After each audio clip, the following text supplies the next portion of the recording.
Okay, we want to go right back to our top story right now. Fireworks on Capitol Hill. Former FBI Director James Comey testifying under oath for his first public testimony since being fired. Comey admitting to the Senate Intel Committee that he orchestrated the leak of a conversation that he had with President Trump. I asked a friend of mine to share the content of the memo with a reporter. Didn't do it myself for a variety of reasons, but I asked him to because I thought that might prompt the appointment of a special counsel. And so I asked a close friend of mine to do it. I mean, wow. Here now is Freedom Caucus Chairman Mark Meadows. He is a Republican congressman from North Carolina and Transportation and Infrastructure Committee member.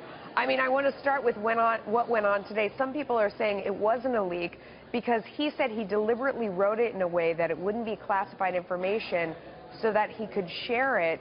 I guess it was just a sneaky sharing of private information under false pretenses then. Well, what about a confidential memo is confidential when you share it with the press? So, I mean, let's be honest. It was a deliberate attempt to put a narrative out there that would come to Director Comey's defense, and I find it not only deplorable, but certainly something that's not acceptable because, you know, we heard testimony today from James Comey that said, you know, some of the things that Loretta Lynch did made him feel queasy, but yet there were no private memos leaked there. And it's interesting, all the things that were leaked, everything got leaked except for the fact that the president was not under investigation. So I say it's a double standard and it's troubling. But we've got to get on to the agenda about making this America great and getting the agenda through Congress here.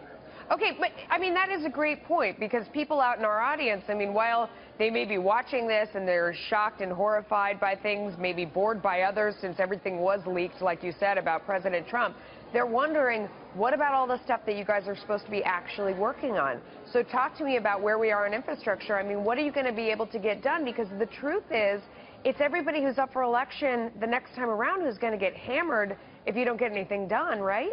Well, exactly. And I think that we were elected. We've got a very short window, and I'd say the next 6 months is our window to not only get infrastructure done, but to get tax reform done, to get that repatriation done, to make sure that we've got a budget, get repeal and replacement of Obamacare. I think we need to stay in through August and make sure that we get that done. But it's incumbent upon us to perform, to put something on the president's desk so that he can sign it. He's ready. Right. We need to have a ready, willing, and able partner in that. Yeah, so tell me what the truth is about this, because for people at home, you know, you see like the scandal and the subterfuge and everything that's going on. At the same time, when we all individually as reporters talk to people either on camera or behind the scenes about what's going on, they say you guys are locked up in chambers working on stuff, doing actual math, writing things, putting legislation together. Are you close on things, like you said? Are you guys still working? And do you think people will stay through August? Because at this point, to the naked eye, it looks like that's going to be necessary. Well, I'll be honest with you. I don't think we stay through August. I think we should, but we don't.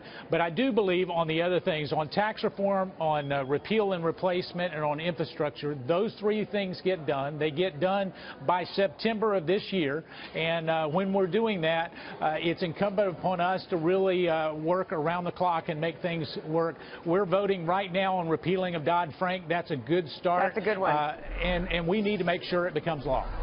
So what is the order that you think of those ones that you mentioned? Because we're hearing a little different order from different people. When you're looking at health care and you're looking at, is it tax reform or tax cuts? And then you're also talking infrastructure. Give me an order. What's first? Okay, health care happens, I think, in the next 5 weeks. Tax reform with a heavier emphasis on tax cuts than reform, just to be honest, happens in September 30th, maybe into October, but retroactive to this year.